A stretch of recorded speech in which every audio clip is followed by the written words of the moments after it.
Welcome to another Mother Runner, your best running friend in podcast form. We do all the talking, even on the uphills. I'm your host, Sarah Bowen Shea, along with co-host Tish Hamilton. Hello, Tish. Hello, Sarah. How are you today? I am good. I have not showered yet today. I played pickleball, grocery shopped, and went straight to a team call. So that's how I'm rolling. So it's good that you can listen, you can watch, but lucky for the listeners, they cannot smell. So who needs a shower on a podcast? Yes. So I came back from yesterday from the most fun weekend, pickleball getaway with 3 pals out to lovely Redmond, Oregon, which some listeners have been there with another Mother Runner because in June of 2023, we had our retreat there. So they can picture it in their mind. It's the high desert. It's out near Bend, Oregon, and Central Oregon. How many times can I say Oregon in these sentences? Well, I appreciate that you're saying Oregon again and again. How far is Redmond from Portland? It's a 3-hour drive. Okay, that's significant. And you're still in the same state. Yes, and you're not very far into the state. And you go past Mount Hood, which is a glacier. So there's always snow there. You can ski year-round on Mount Hood. It is the main mountain that you see when you're in Portland. And so you go... And also the site of the Hood to Coast relay. Yes, that you and I did together 100 years ago. Yes. I've been going through old photos, and I found an old photo, and I thought about sending it to you from that team. I still have... Wow, we were young. I still have the article. It's in my desk drawer upstairs that you wrote, that feature that you wrote. I think you wrote for Runner's World. I'm pretty sure you wrote the article. I have no memory of writing about it, but I was working at Runner's World, I think. Yeah. Anyway. Oh, you totally were. Yes. And you were our lead runner because you are a small person, so that then... Well, but also like to run downhill. Yes. You might have thought you did before you did Hood to Coast. I mean, it is pounding downhill, 3.5, 4 miles, I think, downhill. Yes. So that was super fun. So drive past that to get out to Redmond. And then when you're in Central Oregon, you can see many snow-covered mountains. There's ones called Sisters. There's 3 Sisters. There's UC Jefferson, Mount Bachelor, which is the big ski area in Bend. I am not getting paid by Visit Central Oregon to talk about it, but it is a very beautiful... It sounds great, actually. I've never been. Oh my goodness. I got to go there on a Nike press trip a million years ago when I didn't live in Portland. And I had no concept of it. And to go to the high desert, and I'm like, wait, what? I don't understand high desert. So you're at elevation, 4,000 or 4,500 feet, and yet it's a desert. And so I just always think of what the pioneers must have thought. And here they'd been told they were going to the land of milk and honey. And they're like, really? Because we've gone really far and it doesn't look, it's pretty arid here. And then... Yeah. But 4,500 feet is high, but it's not so high that there aren't trees, unless you did say desert, unless there's no moisture. So are there trees in that? Oh yes, part? There's there's a lot of fir trees. I don't know what type they are, but they're evergreen trees, I should say. And then it's very funny. There's also a lot of I guess they're called snags. So trees that are no longer living but are still upright.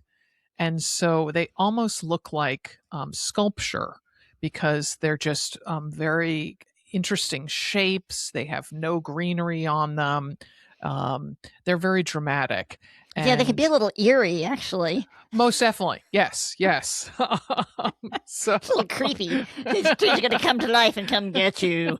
Right. Very Timothy Burton. Burton. Yeah. Yes. Yes, but I'm not letting you tell your story. Did you? Were you at a tournament or just playing together, or what? We were just trip? Playing together. So 3 of my pals and I. So we were a foursome, which is typically what you need for pickleball. And so one of our friends has a timeshare, and so she graciously booked us a room, a 2-bedroom unit, like a condo, I think she booked it a year in advance because we already have our reservation for next June. And so then there's fitness centers and pools at this, kind of sprawling condo, I mean, it's like a development, but it's a resort. And so then there are pickleball courts. There were indoor ones, but we want nothing to do with that because it was just beautiful bluebird sky, very low wind, which is unusual. It can get very windy out there. And so, the courts are all included. And so we just then go and play for, I think we got rained out on Friday afternoon, which was disappointing. But then we played for about 2.5 hours Saturday morning, another hour Saturday afternoon, and then another 2.5 hours on Sunday morning. So left Well, that wanting sounds more. like a lot of fun. It was really fun. Yeah. Yeah. Good job getting a friend with a timeshare. Yes, exactly. And then one of my friends, Sheila, who has been on the show, she is a very good cook. And so then when you travel, with women who care about eating well, then everybody's like, oh, I'll bring this. I'll bring a quiche. I'll bring, these special cookies that I make that are totally healthy and da da da da da. And so lots of good food. Yes. Mm-hmm. So dang, nice. That's another good choice. You've picked your friends well. I do. Let's see. Did you check? Yeah, good cook, great. Pickleball player, yes. Interesting conversationalist, funny, yes. Check. Timeshare, right? Timeshare. I need me some of them friends. It was a good time. Yes. So very fun. All right. Well, today we are talking about striving for goals as a mother and a grant that can help you get to the starting line. This episode features two moms sharing their stories about training and racing. Both of them were 2025 recipients of a For All Mothers childcare grant. And the reason we are doing this in particular right now is the application deadline for the 2026 grants are rapidly approaching. It is Wednesday, June 10th. So hopefully you're listening to this episode right when it drops, so you still have time to apply. So we want to alert you to these grants. There are 25 of them being given out to regular runners. That bears repeating. These are grants for regular runners. These aren't just for pros or speedy runners. And each of the 25 grantees receive a $2,000 grant to offset sport-related caregiving, travel, lodging, and training costs of an event that they'll participate in by June 2027. And then you also get, of course, there's some swag. You get fuel from Goo, apparel and shoes from On Running, and more. And For All Mothers was founded by the amazing Alicia Montano, who is a frequent guest on this podcast. Love Alicia. So yes, and Tish is nodding enthusiastically. So to showcase these amazing events, as I said, we're talking to two 2025 grantees. First up is Megan Connolly, the mother of a 14-month-old and a broadcaster for WWE. A longtime marathon runner, Megan set a goal in 2020 to qualify for the Olympic marathon trials. You'll find out whether she has accomplished that goal when you listen. She is one of the 25 mother runners who received a For All Mothers childcare grant. And we'll talk to Megan after this short sponsor break. Stay with us. Thanks for joining us, Megan. Thank you guys so much for having me. It's an honor. So, Megan, we always start by asking people how they got started as a runner. Well, I started when I was 8 years old. It was one of the only teams you could do for the school, and I grew up a huge sports fan outside of Chicago. I wanted to be a part of a team more than anything, and cross country was one of my only options. So I had Skechers shoes. My parents weren't runners. I had never worn a sports bra before in my life, and I just loved that if you committed to this was something you could improve upon. And I loved it. It was like, okay, how can I make my mile faster? How can I get, one place ahead of where I was last time? And I just really liked that I got to be a part of a team and I got to compete against myself as well as competing against others. But I think what initially set off that love was competing against myself. And did you run for high school, college? Yeah, so I ran all through middle school, junior high. I ran in high school, and I got a scholarship to run at Northwestern. So I ran 4 years for the Wildcats. It was a pretty underwhelming experience for me results wise. I think I went in having these major goals of like being all Big Ten and being all American, and none of that really happened.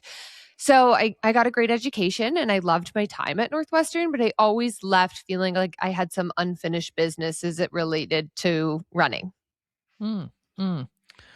All right. So, as I mentioned in the intro, you're a commentator for WWE, which, in case folks don't know, that's World Wrestling Entertainment, which is a job that I imagine involves a lot of travel, late nights, and more. So, how did you get into that job, and how does your job impact and your responsibilities impact when you can run, especially as the mother of a 14-month-old? Yeah, that's a great question. I got into broadcasting. That's what I went to school for. So I always wanted to be a sports reporter. I mentioned before, I'm a massive sports fan. I envisioned myself working for ESPN on the sideline of a football game. And I took a bunch of freelance jobs in New York City, and then I got a full-time job with the New England Patriots. I was with the Patriots for 5 years. I was at the height of the Tom Brady, Bill Belichick era. I covered 2 Super Bowls and I went to a third. And I was really looking for my next step while I was there. I was developing, I was getting experience in front of the camera, I was getting experience behind the camera, I was getting experience doing talk radio, but I was just looking for like that next thing. So somebody I had met in the industry had told me that WWE was looking for someone and they asked if I would be interested in auditioning. So I'd never watched WWE in my entire life. And I thought that that would immediately eliminate me from being considered for this job. But in fact, they said, you know what, we're going to give you a chance. We'll give you a month. Why don't you watch the product for the next month and then we'll fly you down and we'll take you on for an audition. So that's exactly what I did. I started watching wrestling and I immediately fell in love with it. I loved the athleticism. I loved the storytelling. I loved the character work. I just felt like this is something that had been missing from my life for a really long time. And I felt so lucky that I got introduced to wrestling. And so I went down for the audition and I ended up getting the job. So initially, I was in this role where I was traveling with WWE 52 weeks a year. So Wow. WWE does shows every single week, multiple shows every single week all over the world. And I was on the Friday night show. So for 52 weeks a year, I was traveling around the world. While I was Wow. still running, I wasn't running as seriously as I am now. A couple years into my time at WWE, they actually moved me into the studio. So I'm still covering all of the shows, but I'm not doing that crazy travel like I once was. And it Fantastic. gave me a little bit more flexibility to kind of hone in on my training, which has been really fun. Now I do work non-traditional hours, which is good and bad. I work a lot of nights and weekends and holidays. But like there are random Wednesdays or Tuesdays where I don't necessarily have anything. So that can kind of free up my running schedule. There's a lot of things that happen when you work in television or you work in broadcasting that are very last minute. It's like, hey, we need you tomorrow. Are you available? And of course, the answer is always yes. And I think the hardest part about that, now being a mom, especially of a 14-month-old, is figuring out all of the pieces that come together with that yes. Because before it would be like, of course I'm available. I'll be there. What do you need? When do you need it? And now that's always the answer. But then, like, the production on my end of finding childcare, finding babysitters, like figuring out who's going to watch the daughter, who's going to watch my daughter, and who's going to be where, when am I getting my run in, like all of that shifts. Whereas before, I could just think about like what I needed to do to get where I need to be. So, Mhm. yeah, for me, my running, like a lot of it happened for the training build to McCurdy, where I qualified for the Olympic trials. A lot of it honestly happened on the treadmill because it was Mm. like I know that I can get in the garage during a nap. I know I can get in the garage before my daughter wakes up. I know, like, if worst case scenario, before she, like, after she goes to bed, I can have that time. And while it's not as exciting and it doesn't like fill up my cup as much as, going for a run outside, it is done. And I am so grateful that I got to do it. And I always just tell Mm. myself, like, you know what, this isn't forever. But it was one of those things, like when I got the grant, having the ability to go outside for a run or like take that time and like truly get out of the house. I mean, it was just the greatest gift anybody could have ever given me. Mm. Awesome. Every mom who's a runner, who's had a small child, is nodding along vigorously to the treadmill and Yes. being able to get the run done, even if it's not the first choice, right? You have the monitor with you out there, and you're like, you know what? Done is better than not done. Right. That's right. 100% yes. So you mentioned loving to watch sports, and watching the 2020 marathon trials lit a fire under you. Tell us about that. Oh my gosh. I was in this place with running where I loved it so much, but I was afraid to fall back in love with it fully because I was afraid it would hurt me the way that it did when I was in college, where I had all these expectations for myself, and I just fell short of every single one of them by miles. It wasn't even by a mile, it was by miles. And I was sitting on my couch watching the 2020 trials, and I knew a lot of the girls who were competing. And I was just like, God, that is so cool. Like, it is so cool that they're doing this, and they have jobs, and they have families, and they have all of these other things that I keep saying are preventing me from going after it. So as I was sitting there, I just said, you know what, why don't you just try? And figuring out what that looked like for me took some time because I didn't know what my formula was. I didn't know what trying looked like in my new life with my job. And I think kind of figuring out your identity when you're no longer a Division I athlete is something I really struggled with because for the longest time, being a standout in middle school and junior high, I was like, okay, obviously I'm going to go to high school and I'm going to be a standout there. And I was. And then when I was a standout in high school, it was like, well, obviously I'm going to run D1 and I'm going to do great things there. And then I didn't, but I still was a D1 athlete, and I held my identity like so closely to that.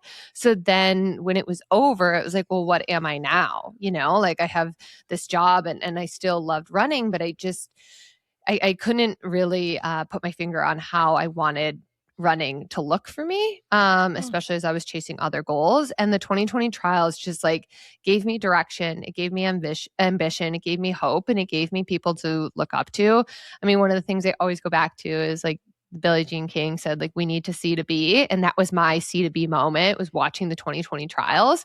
But it was so far away for me at the time. Like I was running 320 marathons that like if I would have said it out loud to anybody that wasn't my husband, they would have looked at me like I had 6 heads, So it was like that is where I want to be. But like, how do I focus on where I'm at right now and just taking that next step?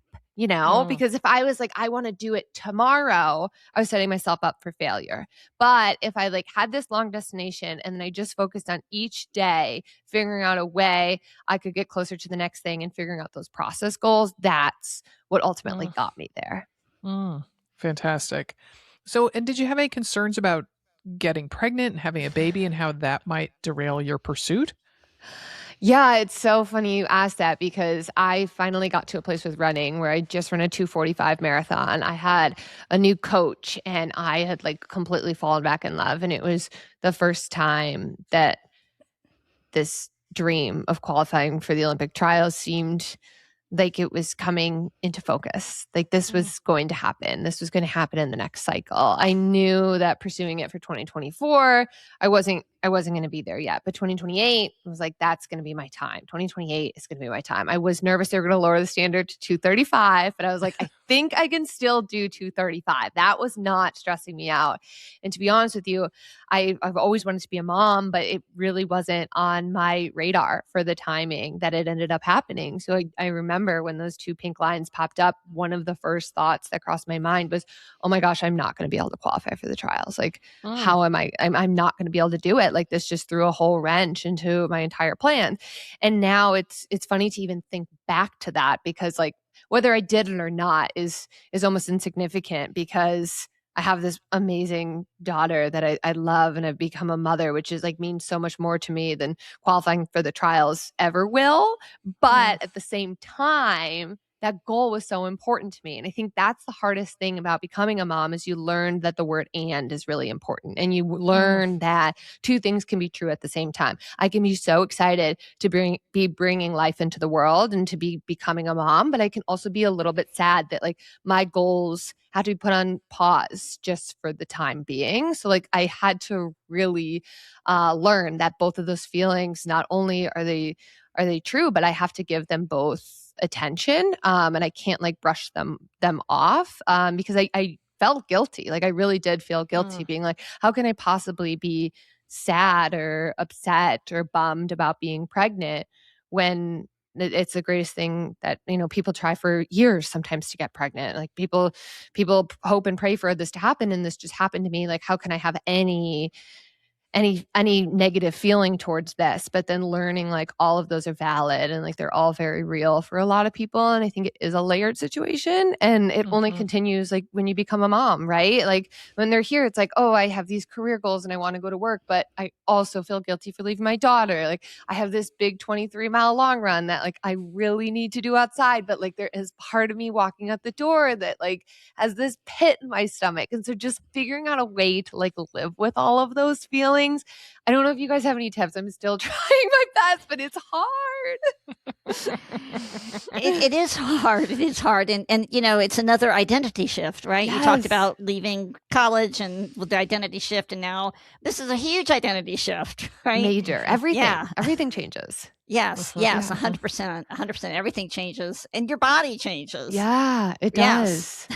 Yeah. So what was when coming back to running, resuming running postpartum? What was that like for you?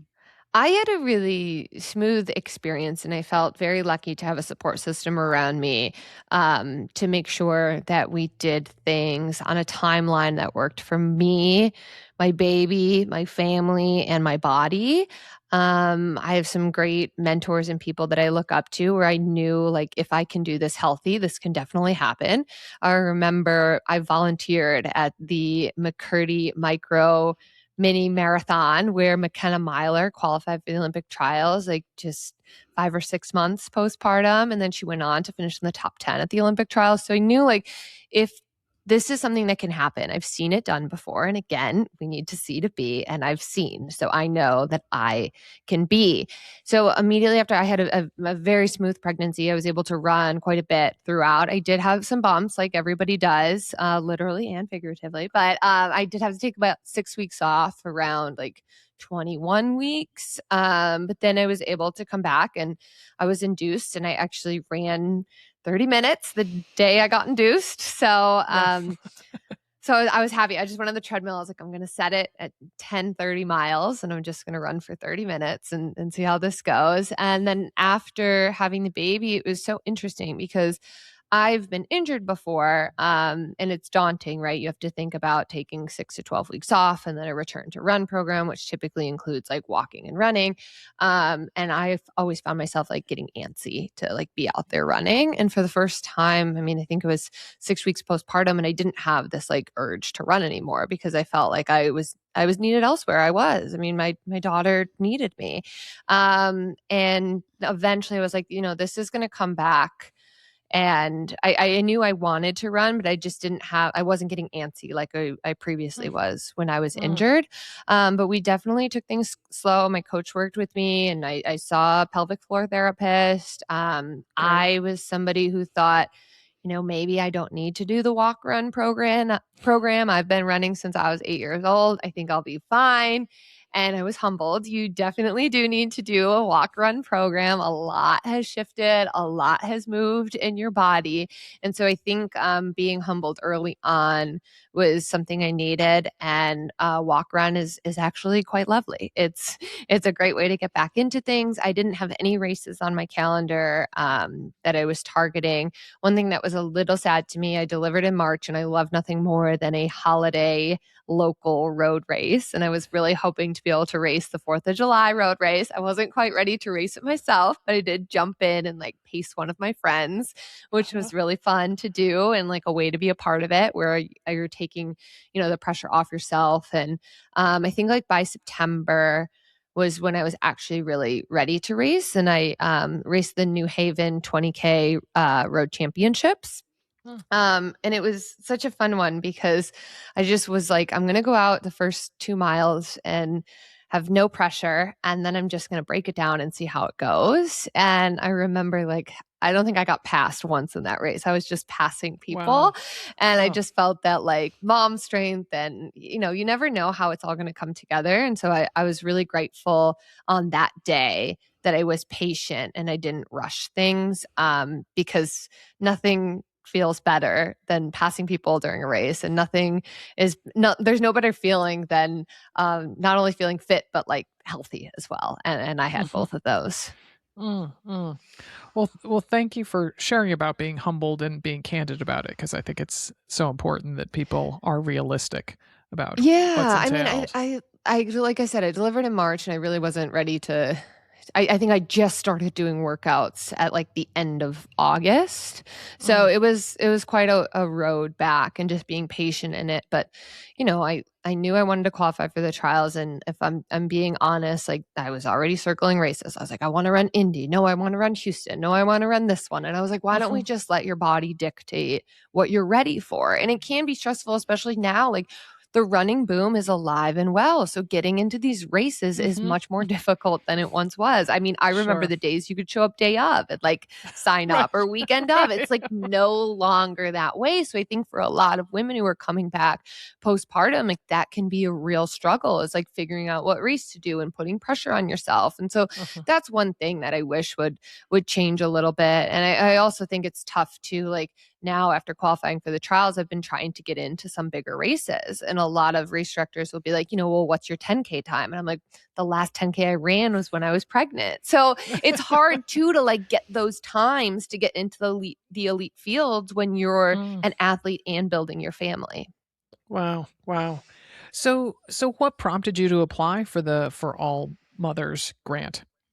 My husband travels for work, so I don't have family around anywhere. So finding help is a struggle for us. And I knew my running was going to be important to me. And I was just so inspired by Alessia and everything that she's done for this sport, for moms, for women, and just raising awareness for what that journey is like, because I think so many people have blinders onto it.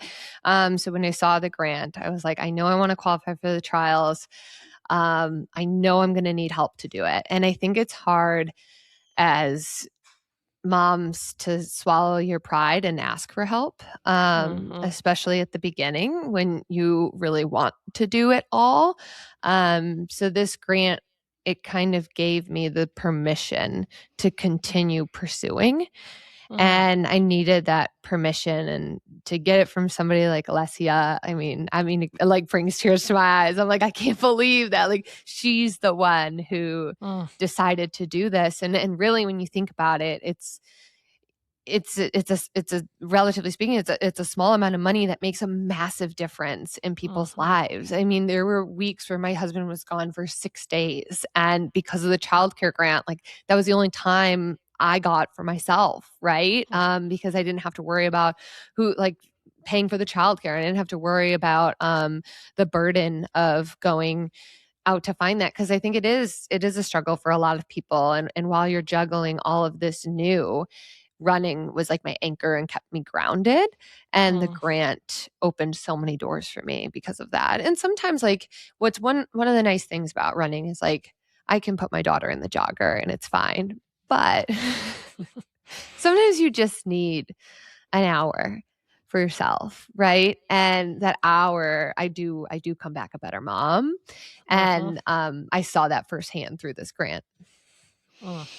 And that it comes from Alicia Montaño's organization is also validating, right? I mean, it's saying like you are worthy of spending this time pursuing your goals, right? And yes, the jogger is a great thing, but not for a 23 miler. No, not at all. Not when you're trying to set a pace. Yeah, and just for like the For All Mothers organization, like all of the things that people kind of forget about, that it's like, hey, you're going to train for a marathon, which is wildly impressive, whether you have children or not. But it's like, wait, who's watching the baby when this? There's like so many logistical things that you have to deal with as a mom that I didn't even think about. And people talk about the mental load. I mean, I think that's one of the hardest parts of motherhood, like all of the behind the scenes work that nobody sees get done. Like you are totally the puppet master and making sure that everything goes, like the new clothes, they just show up, like the schedule of childcare that just happens. But the magic of the holidays, like a lot of that all falls on the mom. And those are things that I definitely overlooked before I became one. So just having this permission for somebody to say like, no, you're still important and this matters and your dreams matter and your goals matter, that meant so much to me, because I think a lot of new moms, a lot of moms in general say, you know what, it's just not my time right now. We'll get back to this. And sometimes you can't, right? Especially when you're chasing like the Olympic trial standard. So I was just so grateful that when I saw this, I was like, I can't even believe that this is a thing. And I'm so happy. I might as well just throw my name in the hat. Mm, mm. Awesome. Awesome. So tell us about the race that you did to meet this goal, to take on this goal. Yeah, so my first race that I did, I mean, I talked to you guys about the 20K road championships, and then I was eyeing the Indianapolis Marathon as sort of my first attempt to OTQ. Now, I didn't really know how training would come together. I was going to be 7 months postpartum on the day of the race, and at the time, I thought I felt really good 7 months postpartum. But now that I'm 14 months postpartum, I was like, girl, you did not feel that good. Like it's just so funny that you can't even see outside of the clouds until they've been lifted. So yeah, I had a great build to Indy, and it was so much fun just like getting back out there. And while I was pregnant, I actually paced a lot of my running friends because I wasn't really able to chase my own times. And then when I was back out there chasing my own times, I just felt so supported with love from the people that I ran with throughout pregnancy. And Indy wasn't the day that I had dreamt up, but I learned a lot from it. It was the first time that I towed the line at the start and thought, hey, there's a chance that I go 2:37, which never before had I been in a position where it was possible. And that was really exciting. Now, unfortunately, I dealt with some imposter syndrome that comes along with that. There's a pace group for 2:37, and I was like, I can't run with them. I'm not there. Oh no, I'm letting them go. I need to get back with them. And I just fought like a lot of mental demons throughout the race. Now, I did end up running a PR, which was great. I ran 2:41, but I left with a lot of lessons. And so I took all of those lessons with me. I kind of went back to the drawing board. I grabbed some, I read the inner game of tennis. I was really focused on like working on all of my mental toolbox, like filling that up and then staying healthy and focusing on the training. So I signed up for the McCurdy Micro TQ, which is an amazing, amazing race designed for people who were trying to qualify for the trials. So there's a tangent line around the lake, and it was 10 laps around this lake. 11 of us women qualified, and we all ran in a single file line because we were all trying to run the tangent as close to 26.2 as possible. And it was just so empowering to be on that line with women who had the same dream as me. And I feel like we are all connected and we are all bonded for life. We got so lucky with weather. It was like 45 and the sun was just coming out, no wind at all. And there was a girl in the race, Brooke, who also had a 1-year-old at the time. So like being able to connect with her and qualifying for the trials with her was just spectacular. And it means so much to me that we were all able to do it together, because I feel like all of these women who are chasing the trial standard, like I just think back to the person I was when I was watching on my couch, and I was like, I want to be with those women. And so it's pretty surreal to me to now like be one of those women that me 6 years ago was sitting on the couch in awe of. And so it's sort of like a pinch me moment all the time. Like when I look back at pictures from the day, which is often, I'm like, oh my gosh, is that really me? Like, did I really do that? And then it's been kind of cool to connect with other people who are pregnant or thinking about starting their family, and just talking to them about like, a lot of people say balance. I don't think anything's like ever in balance. It's like, but we figure it out. Like I'm not in this yin and yang where I'm like, oh, and mom feels really great and work feels really great. I never feel like I'm doing enough, but I think that's just part of it. Mm-hmm. Mm-hmm. So, and when you're meeting these other women runners who are thinking about having a kid, maybe they're pregnant themselves, I mean, do you tell them about the grant and oh, absolutely. the difference it made for you? Oh, absolutely. It's funny. My friend Ale, she's in Chicago. She had just found out she was pregnant, like when I had told her I got the grant. She was like, I hope they do it again next year. I was like, I hope so too. And like literally the second I saw it announced on social media, I texted it to her. I was like, you have to apply. Like you have to have your turn, And I know so many women who are chasing really big goals, whether, it's qualifying for Boston or breaking 3 hours or finishing the marathon, like all of these things. And I just think it's so important for us. to have that time and to keep dreaming, like the dreams don't stop just because they've shifted a little bit and we do have more on our plates as moms. The dreams are still there and they're still alive. And while my 14-month-old, like she has no idea that I qualify for the trials. I mean, she does get excited when we run in the jogger. I say we're gonna go running, and she goes rah rah rah rah. So she does like get excited about that. But I'm really looking forward to one day when she's older, like being able to share the story with her about how I continue to go for it. So yeah. And as you alluded to, this grant is not just for women who are looking to qualify for the Olympics or correct. Boston or anything like that. So what would you say to an everyday runner, someone who's not breaking 3 hours, maybe they're running a marathon, but they want to break 5 hours, they want to simply finish, so what would you tell them about applying for the grant? What advice would you give them? First of all, I'd say apply immediately. But I would say like no matter how like all of these goals, like they're just as big, right? And they're just as meaningful. And I think having the impact, you're gonna have not only an impact on yourself for going for it, but you're gonna have an impact on your family because while our kids may not understand right now, they're always watching, and you're gonna be able to tell them like, you know, mom went after it. And I think like I said before, we need to see to be. And that is so true with our kids and so true in our house. And I think like all the goals are worth it. And if you're dreaming it and if it scares you, I think you need to go for it. And you're never going to regret going all in on anything in life. Like, you're never going to look back and say like, oh, I wish I would have tried less hard. like I think it's just one of those things like, and then I go back to 2020. I mean, it's like, okay, well, what's the worst that can happen? Like I don't qualify, but I'll always be really proud of who I became along the way. And I think a lot of times we like romanticize these goals and we truly think like when we cross the finish line, it's going to change our life. And the reality is, while I'm so proud that I qualified for the trials, like even if I didn't do it on the day, like I'm just so proud of the person I became in the pursuit of this. And I think that is really the whole point of all of this. It's like there's not just one magical day where your whole world changes, but like the pursuit of going after whatever it is, whether it's finishing a marathon or running an ultra or breaking 4 hours or whatever it may be, the pursuit is what makes you who you are. And I'm a completely different person than I was in 2020 when I was watching the trials. And whether I did or didn't qualify, like nobody can take that away from me. Awesome.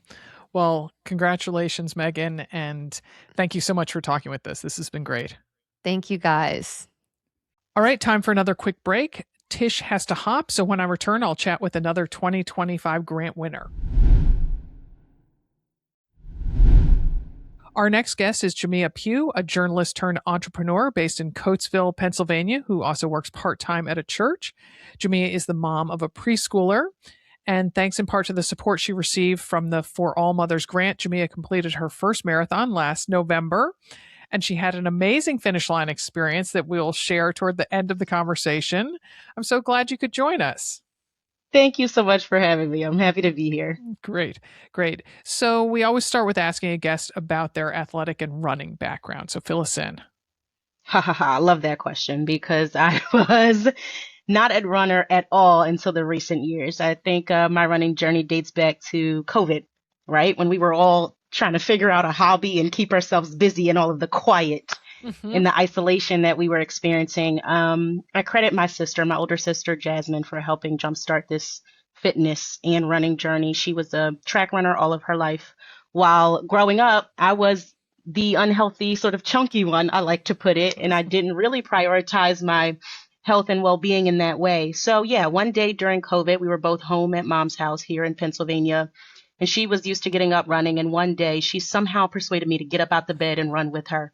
And I remember very vividly, I was unable to run from one stop sign to the next. And it's so amazing how things work and how our journey pans out. Because like you said, fast forward a couple years later and I crossed the finish line of my first marathon. So I go from not having any type of running ability or desire at all to it being a huge part of my life now. Yeah. So, and it was a pretty quick transition. I know, I think your first race was a 5K, as it is for a lot of people. And then to Mhm. go to a marathon in just a number of years, talk about that progression. So it was interesting. I say 6 years as my entire journey, my entire running journey, but I definitely took some time off because I got pregnant in 2023.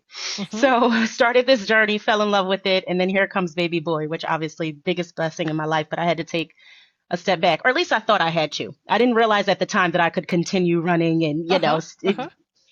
stay healthy while pregnant. So that's another tumultuous story for another day.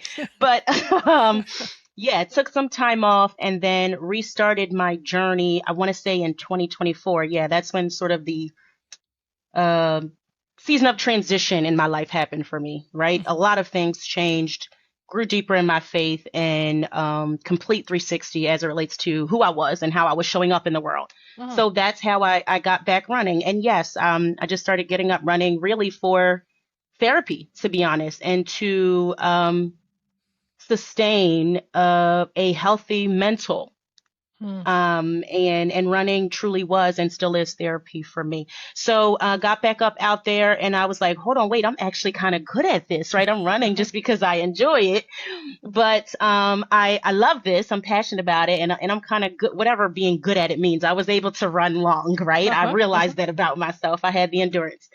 So yeah, started with the 5K, and then not long after, did my first half marathon in Philadelphia, the Rocky Run, if we're familiar with it. That was a Oh. blast. Uh-huh. Yep. And then what was that? I think that was November 24. And then fast forward a year later, Wow. November 25, I did every woman's marathon. So a Uh, year from half to full. okay. And did you do any other races in that from November to November, or was it a half marathon and then training and boom, Arizona, the marathon? Yeah, it was the half marathon, mostly training, but I did do a couple 5Ks in Okay. between. Actually, a couple different, like some 10Ks, and but training, involved different, um, different distances is the word I'm Mm-hmm. looking for. But Mm-hmm. but Mm-hmm. not too many races. I was really focused on training and just building myself up to get through the 26. Yeah, great, great. So I saw in one of your Instagram posts that you had never heard of For All Mothers before applying for the grant. Mhm. So, That's right. how did you find out about the grant and what spurred you to apply for it? If I'm remembering correctly, and oftentimes these days my memory doesn't serve me well, so don't know what that's about. But if I'm remembering correctly, I think it literally just popped up on Instagram. Mm, And truthfully, I had been praying for a race. I had been really just in deep, deep thought and prayer about doing the marathon. I didn't even realize that I was in preparation over the years for the marathon. The half would lead me. Had no idea. It was never really a goal of mine, right? mhm, I'm this person who was never a runner, never saw myself to be a runner, didn't think I was capable of doing it. And that same story applies when it comes to going after the marathon. It was something that just happened, right? mhm. So found For All Mothers, the organization on Instagram, and also the grant. And I was like, I should apply. I just literally, it was just on a whim. Again, in a season of transition in my life. So I had, I wasn't working at the time in 2024, walked away from my job, complete faith jump.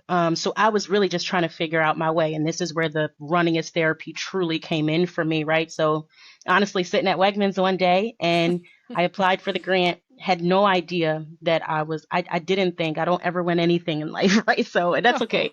So didn't think I was going to win. I just applied and I told my story about how I quit my job and running has been therapy. And then boom, you're a winner. Wow. So Wow, that's fantastic. Great. I love being in the thank you. Wegmans parking lot that you did that. I'm a huge fan of Wegmans.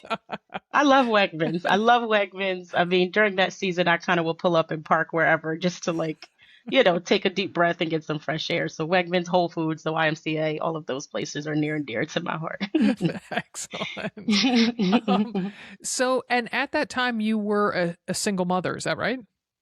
That's right. Hmm. That's right. So kind of talk about, I mean, that, it's tough for all people to find time in their lives to run, but a single mother has a particularly difficult time. Talk about how you fit running into your life that way. This is right. So, to be honest, never saw being a single mother for me, right? And coming from the family that I come from and the very small town that I come from, and being afforded the really cool opportunities that I've had by way of my journalism, entertainment, and media career, right? I was often viewed as the girl who just, got everything right and did all the things right until this pregnancy, truthfully, that was unexpected, happened. And this was the one thing that I kind of didn't do right, right? I don't see it in that negative connotation any longer, but that was my thinking back in the day, right? So, yeah, baby boy, biggest blessing, had him, but now I'm a single mother. Didn't see that for myself. The relationship sort of didn't pan out the way I thought it would, and it was the biggest blessing in disguise for me, because I was able to take that time after I stepped away from work, to really focus, really in a deep way, on me, on what my true, real purpose is in life. You know what I mean, and what uh, really, really, God had for me to do after having done all of the things. So put baby boy in a daycare that Head Start program, if anyone's familiar. It's one that I went through when I was a, young kid. So full circle moment. And I found this daycare, and they were able to help me by way of assistance financially. And he's able to go to school all day long. So long story short, I was able to then take time to myself. And that's really where my running picked up. But it was hard, right? Like you say, being a mom, just period, is tough. Being a parent is tough. Being a mom is tough. Being a mom who prioritizes health and well-being and their fitness is super tough, because we got to find the times to fit that stuff in when we're not, being a mom full on, whatever, if that's even a thing. So, but I was able to, by way of the assistance I had at the daycare program, and truthfully, Sarah, all of the other sort of assistance programs that I was getting at the time. I'm talking government assistance, let's be real, right? So I was able to put him in daycare, and I was able to feed him and do all the things. And I see that too as a huge blessing for me. But it was tough, because there were the Saturday long runs that my runner app would schedule for me during training, where sometimes I had to take baby boy with me, right? And he's running with me in the stroller. So thankful for my village, who is like my mom, my dad, sisters, and oftentimes they would watch him. But it was hard too, in a mental capacity, because there was this juggling that was going on in my mind between, I'm getting out here and I'm doing something super amazing for myself, but that also means I'm spending time away from my little boy. You understand what I'm saying? So there was that whole thing. But it was hard, but that season only lasted a little while. So and he accompanied me in Arizona, and he rooted me on throughout the entire 26. And it was beautiful. He's watched my entire journey. He's only 3, but he knows mommy's a runner. He has his own treadmill that he loves to do. And that started because of our journey, just him and I together, getting out there and doing what I just needed to do for myself. Oh, that's fantastic. Oh, so what did getting the grant mean for you in terms of training and then traveling across the country for that race? Yeah, him and everything. Like, just in a general sense, it was a total surprise. Like I said, I'd never win anything, and I was, oh my goodness. And at the time, I was at such a space of figuring life out. This was such a cool thing to be dropped on me. Like, okay, it was a breath of fresh air, when I found out. So I'm like, and it too was sort of a confirmation in a way that I was on the right track, right? Like, because even with, I was still fairly new to running, and I didn't even know, like, again, the marathon was not ever a goal, a goal of mine. So when I got it, I was like, okay, let's keep on doing this thing. This marathon actually might be a thing that can be real, right? So when I got it, it was cool. And then becoming a part of the For All Mothers community, it was literally like everything I knew, or I didn't know, that I needed, like the space that is strictly just for moms who, again, prioritize such a great thing for us. So the grant, I mean, and it's helped me tremendously. I'll be honest, being very honest here, because it's the only way I know, that money came at a prime time, because there, as you can probably tell by now, there was a lot of stuff going on in my life, a lot of financial issues that I was up against. Right. And being in this season of transition, I stepped away from my job, but there was also so many other things just truthfully being taken away from me, and things that I had to walk away from. So I was financially in a spot where I just needed help in general. So the grant helped in that way, truly, on a personal note. But then also it did help me get to Arizona because I was able to see it as something that was real. It was a reality that was setting in for me. Like, dang, I think I can. And to go to Arizona, I'm in Pennsylvania, right? Right. I wasn't sure if I was supposed to be just right over, right up the highway in New York City Marathon, but no, the Lord laid it on my heart for Arizona. So, and the grant helped make it happen in addition to some other things, but super, super helpful. Fantastic. So I always love hearing about someone's first marathon. It is so special. So share some highlights of covering 26.2 miles, and was it what you expected? No, it wasn't at all. But I mean, as you can imagine, and I'm sure, for many people who are listening who have probably achieved the feat, it is such a life-changing experience. Like, to say that you've run a marathon, you're a part of the whatever percenters of the world who have done that. That is so, so cool. It's something I carry with me. One of the biggest things that I am super grateful for is I mentioned it before, my village. There were literally a group of 15, 16, or 17 of us who we all got on an airplane and we flew out. And to look around, I did it so many times throughout the trip. We were there for a few days. We made an entire trip of it. I'm just looking around and I'm just seeing everybody rallying behind me. And it was it was overwhelming in a way because I'm like, wow, like this was placed on my heart to carry this mission out. It's so much bigger than me. I'm serious, Sarah, especially as it relates to people who look like me and the places that I come from. We don't do these things, man. We just don't, So, and then I go on social media and I see my online community, which is people back home and the social community that I've built, and just seeing how they were affected and inspired by something that I just knew I had to do, right? Like it was just, I said I was going to do this thing, so I'm going to do it, right? So, and I realized that in a lot of the things I do, it's so much bigger than me. But that marathon is certainly one of the top things because, again, never thought that I had it in me to even one stop sign to the next, old Jamia. Also, 26.2, that's a long time. And I wasn't sure if I had it in me to finish. And I can get into a story if Yes, you'd like me please. to now or Love. whenever. Okay. Mile 18, I feel like me and mile 18 have business. So I'm talking unfinished business, that is. And it's so interesting because I literally am contemplating and praying now on if that marathon was my last one. But Oh. I don't know. We'll see. But I get to mile 18 and my legs start doing something crazy that they had never done before. Ooh. And it was my quads in particular. And my muscles literally start protruding out in a way. Oh. And it was a pretty scary experience because, again, it had never happened. And it sort of sent a shock through my body. I wasn't sure at that moment if I was going to finish. It was truly a reality, a Wow. potential reality that I might not finish. And there were two beautiful women on the course who saw me in pain and stopped me, a mom and daughter duo. Stopped me, and they just gave me some tips on how to work through it and encouraged me to keep going. So, I at first I sat down and they were like, no, stand up. First experience, you learn so many things doing this.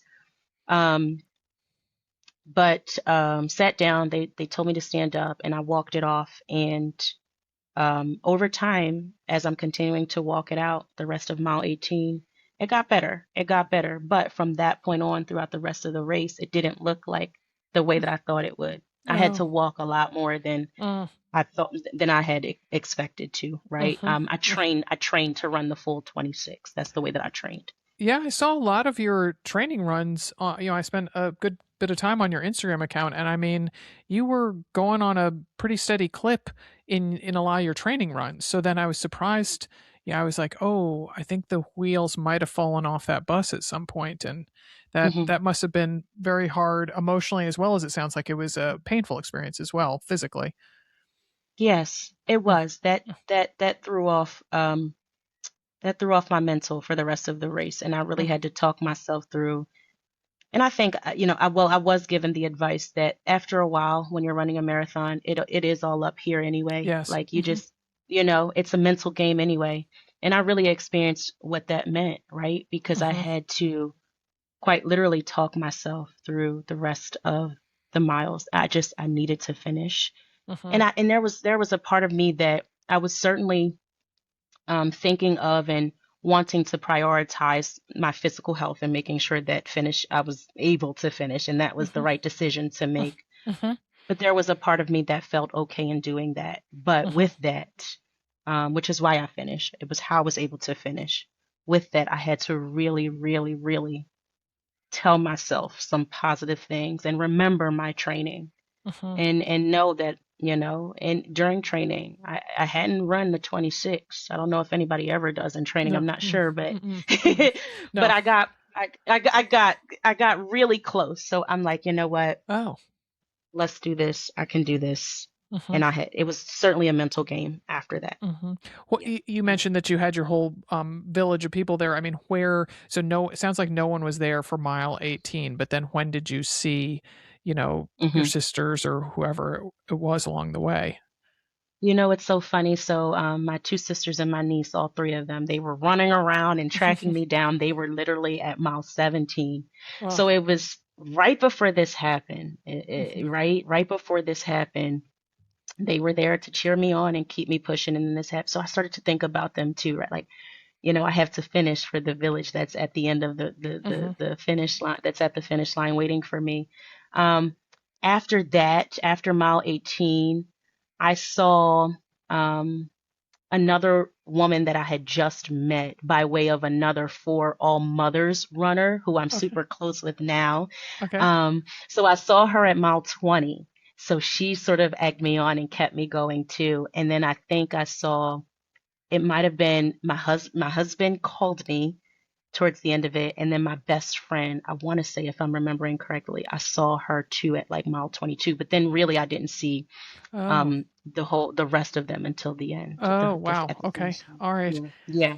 Okay, and so you mentioned your husband, and Yeah. someone told me that there was a very romantic, right across the finish line, romantic gesture across the finish line. Are you Mhm. okay sharing that with people? Sure, absolutely. I mean, Uh, it's all over Instagram anyway, right? Or it was, but unbeknownst to me, my then fiance, now husband, was waiting for me like everyone else at the finish line.